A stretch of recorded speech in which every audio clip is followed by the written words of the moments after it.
kabarnya Pak Catur? Alhamdulillah, baik Bu. Oh ya, tadi sesuai dengan penyampaian Pak Catur via telepon ke saya, sepertinya Bapak ingin melakukan proses coaching ya, Ya, Bu. dengan rekan atas nama Pak Marwan ya. Baik, kira-kira bagaimana ini untuk konsepnya nanti Pak Catur? Apakah ada beberapa hal yang telah Pak Catur siapkan sebagai coach nanti?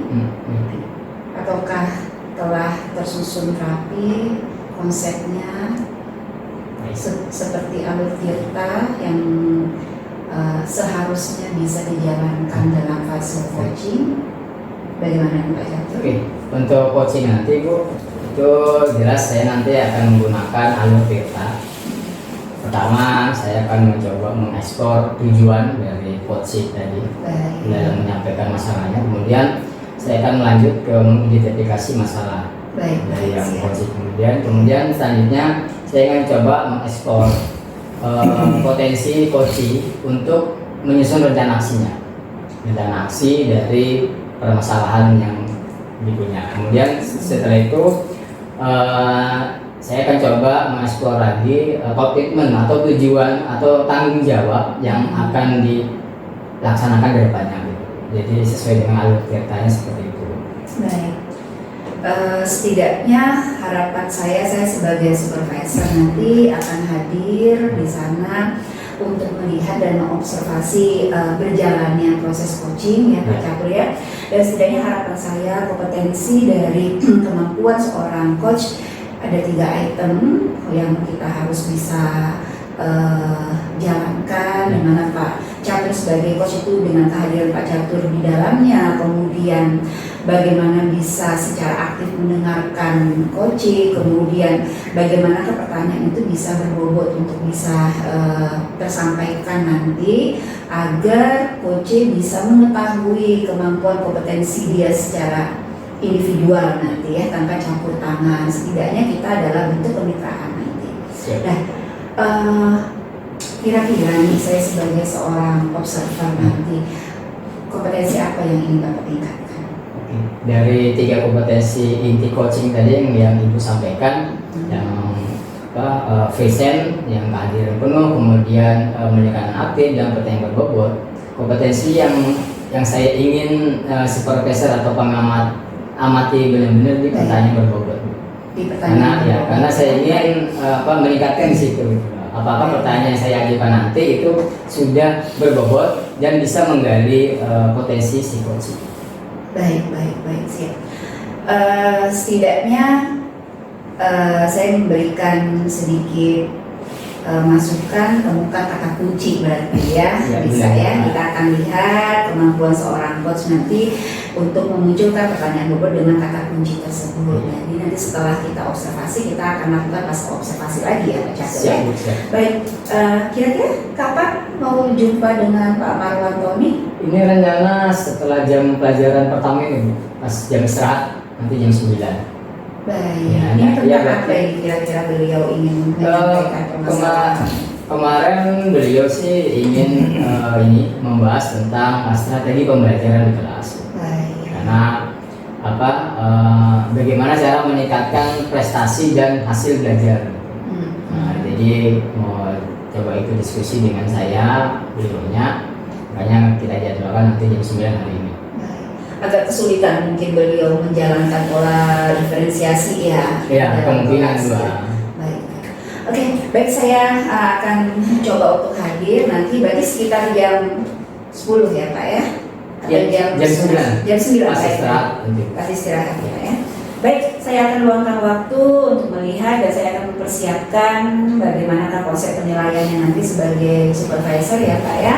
Kita akan melihat karena kompetensi observasi yang ingin Bapak capai itu adalah di pertanyaan berbobot. Kemudian kira-kira tuh indikator apa Pak yang ingin diujikan nanti ke coach sendiri? Nah ini. Jadi indikator ketercapaian coaching saya itu yaitu si coachingnya itu Bu bisa menemukan solusi dari permasalahannya. Jadi saya nanti hanya meng-coaching, istilahnya itu hanya membantu beliau menemukan solusinya sendiri. jika dalam suatu situasi nanti proses coaching itu berlangsung, ternyata seorang coach memiliki opsi mungkin lebih dari satu kayak gitu, kira-kira ada nggak trik-trik nanti yang akan coba Bapak jalankan? Sedangkan kita sebagai kemitraan tidak boleh memberikan solusi apapun gitu kan. Gitu. Jadi harapan kita seorang coach mendengarkan dengan baik dan coba untuk memberikan titik temu dari dua jalur tadi ya, gitu ya. Kita akan lihat ya kata kunci tadi gitu ya. Baik, oke. Baik, saya akan coba luangkan waktu diri saya untuk menjadi supervisor ya Pak ya. Baik Pak. Terima kasih Bu. Baik.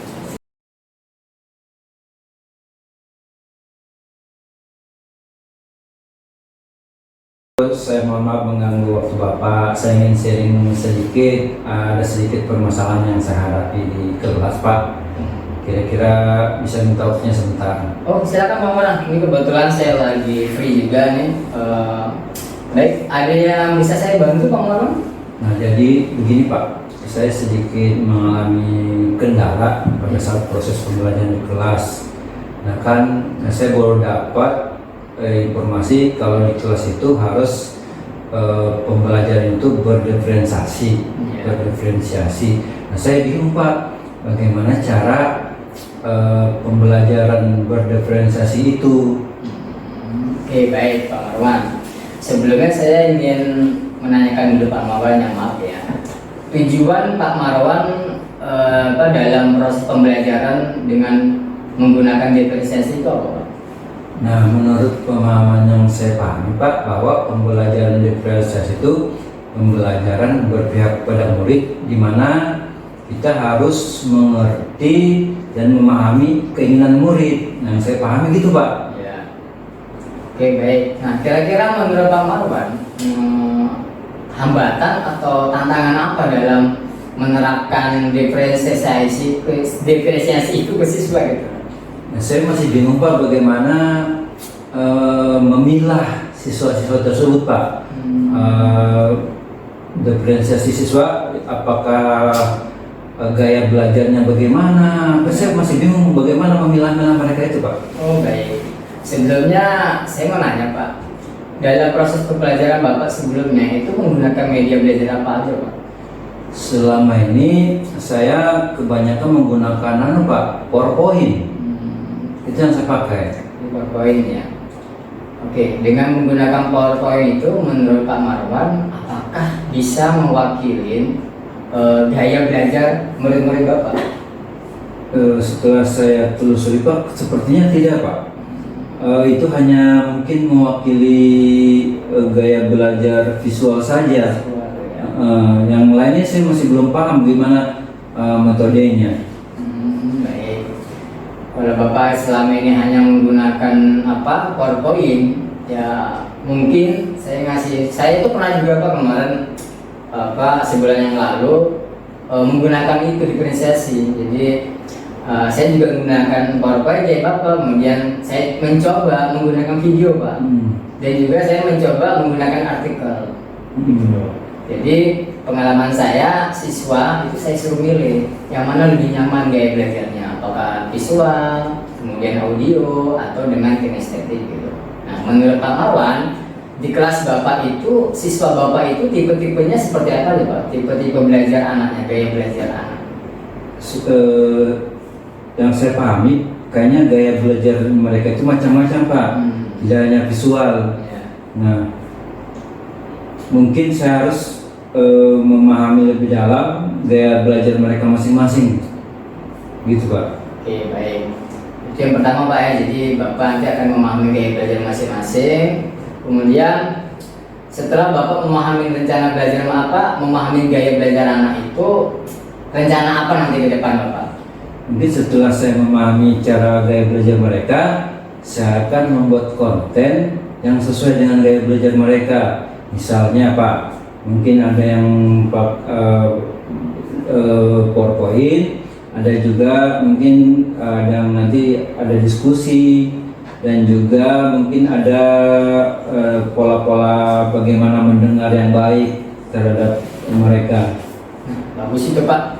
Itu kalau Bapak menggunakan angka begitu sudah memuat diferensiasi Pak, karena sudah bisa membedakan gaya belajar anak. Jadi anak itu akan menerima materi belajar sesuai dengan gaya belajar mereka. Karena nggak semua anak yang kita ketahui Bapak ya bisa menerima pelajaran dengan satu gaya belajar. Ketika kita ngasih gaya Bapak tadi yang PowerPoint itu kan lebih ke visual, karena gambar segala macam. Mungkin ada anak yang bentuknya audio, ada yang bentuknya kinestetik dan sebagainya. Nah, kemudian yang jadi pertanyaan saya berikutnya, langkah-langkah apa nanti yang akan Bapak Marwan lakukan untuk mencoba diferensiasi tadi? Pertama Pak, saya coba akan memilah gaya belajar anak-anak. Setelah itu saya coba akan buat konten sesuai gaya belajar mereka. Yang visual mungkin saya akan buatkan tadi PowerPoint. Yang lain saya akan beri tugas yang akan estetik mungkin sesuai gaya mereka. Terus yang audio mungkin saya akan coba mereka mendengarkan dengan jelas apa yang saya coba sampaikan. Nah setelah itu baru saya coba mengambil penilaian sesuai dengan tingkat kesulitan mereka mengerjakan tugas-tugas nanti di akhir mereka kerjakan. Baik, kalau begitu Bapak tadi sudah menjelaskan rencana dan langkah-langkahnya. Kemudian yang terakhir ya Pak, komitmen atau tanggung jawab ke depannya itu seperti apa Pak terhadap model pembelajaran Bapak tadi? Apakah itu akan dilaksanakan terus-menerus atau seperti apa? Karena ini Pak kan sudah ulangan ini Pak, jadi mungkin untuk minggu-minggu ke depan ini belum memungkinkan kami lakukan. Nanti mungkin tahun ajaran baru saya akan coba dari start awal, mulai awal pembelajaran saya coba akan lakukan setiap pembelajaran, sehingga harapan saya Pak kepada murid-murid mereka itu belajar itu menyenangkan sesuai dengan keinginan mereka, harapan mereka. Nah, sehingga mereka bisa dengan mudah memahami materi yang saya sampaikan. Bagus tuh Pak Marwan. Kalau saya boleh ngasih saran, kalau memang mau diterapkan semester depan, bagusnya itu nanti dimasukkan di RPP aja Pak, atau di modul ajar, agar lebih teradministrasi dan lebih teratur dalam penyampaiannya gitu. Oh betul Pak, baik Pak, baik, supaya saya juga dengan dimasukkan ke RPP, saya juga tidak lupa dan pembelajaran saya bisa terarah. Baik Pak, mudah-mudahan semua berjalan lancar Pak ya, sesuai harapan Bapak, dan bisa berdampak ke siswa secara hasil belajarnya sesuai dengan harapan kita semua. Mungkin demikian Pak. Baik, terima kasih Pak Marwan ya, sudah mau berdiskusi dengan saya. Oke, silakan Pak Marwan kalau misalnya ada lagi kegiatan yang lain ya. Terima kasih Pak sudah memberikan kesempatan kepada saya.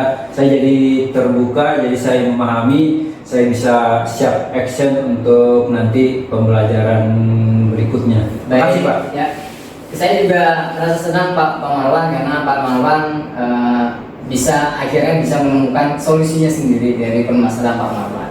Baik, siap Pak ya, tetap semangat. Terima kasih Pak. Ya.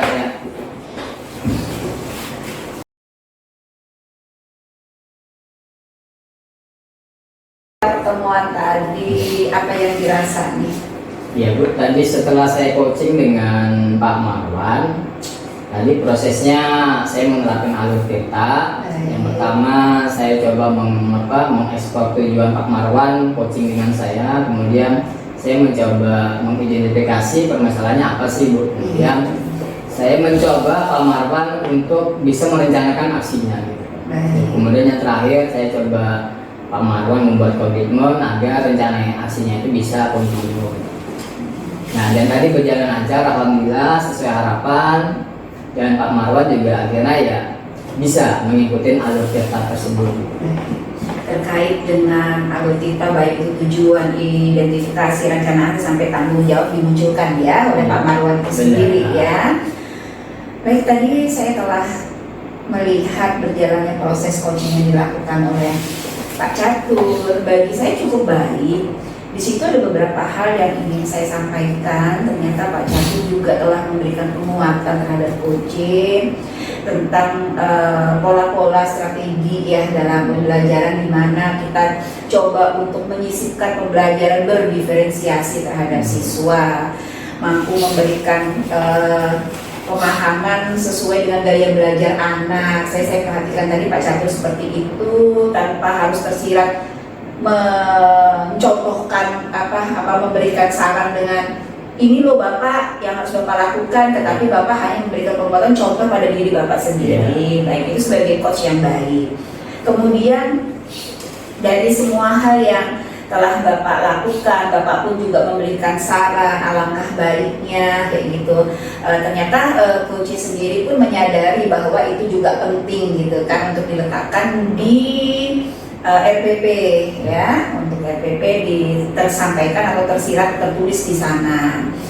Dan kira-kira nih dari proses coaching yang telah kita jalankan tadi, indikator apa nih Pak yang ingin coba, kompetensi yang ingin digali untuk berikutnya? Dari kompetensi coaching tadi Bu, kompetensi yang ingin saya kembangkan lebih lanjut agar lebih memperkuat atau memperkaya model coaching saya itu tadi Bu, pertanyaan yang berbobot itu, karena di situ kuncinya. Kita bagaimana memberi pertanyaan yang berbobot yang bisa menggali coaching.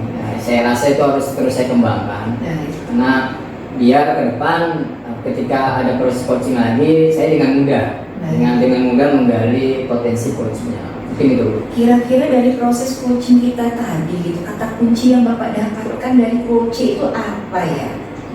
Kata kuncinya tadi satu memang coaching tadi Pak Marwan, setelah saya coba dengan alur Tirta itu bisa menemukan solusinya sendiri Bu. Jadi kita sebagai coach hanya bisa membantu dalam konteks kita menggali pengalaman-pengalaman Pak Marwan atau coach tadi dalam mencoba mencari solusinya sendiri. Nah, dan indikator itu tercapai tadi itu, dan coachnya bisa menemukan solusinya dan bisa merencanakan langkah-langkah aksinya. Ini kata kuncinya sepertinya gaya belajar ya tadi ya, yang tersirat ya di pola tadi ya, hingga Bapak selalu mengarahkan ke sana sehingga beliau bisa menentukan sepertinya pola strategi pembelajaran, metode yang ingin diterapkan itu dari gaya belajar anak, mau auditorial, kinestetik sampai yang visual tadi ya. Beliau ternyata menyadari pola beragam itu. Baik Bapak, ini sudah baik, saya telah mengamati dengan baik semua proses alur kita itu telah dijalankan. Kemudian kompetensi yang ingin Bapak capai bagi saya ini sudah sangat baik sekali, telah tercapai pertanyaan-pertanyaan berbobot hingga mampu memberikan penguatan kepada coach. Itu merupakan coach yang cukup sebagai seorang mitra sih dengan rekan sejawat. Mungkin inilah yang bisa saya sampaikan ya Pak ya, sebagai seorang pengamat di fase kegiatan coaching yang Bapak lakukan bersama Pak Marwan. Terima kasih Bapak bisa berbagi dan kita sama-sama belajar ya Pak ya untuk menerapkan keilmuan ini. Oke, terima kasih banyak untuk hari ini. Ya. Sampai bertemu kembali Pak. Siap Bu, terima kasih. Baik. Mana sih? Kak, oke.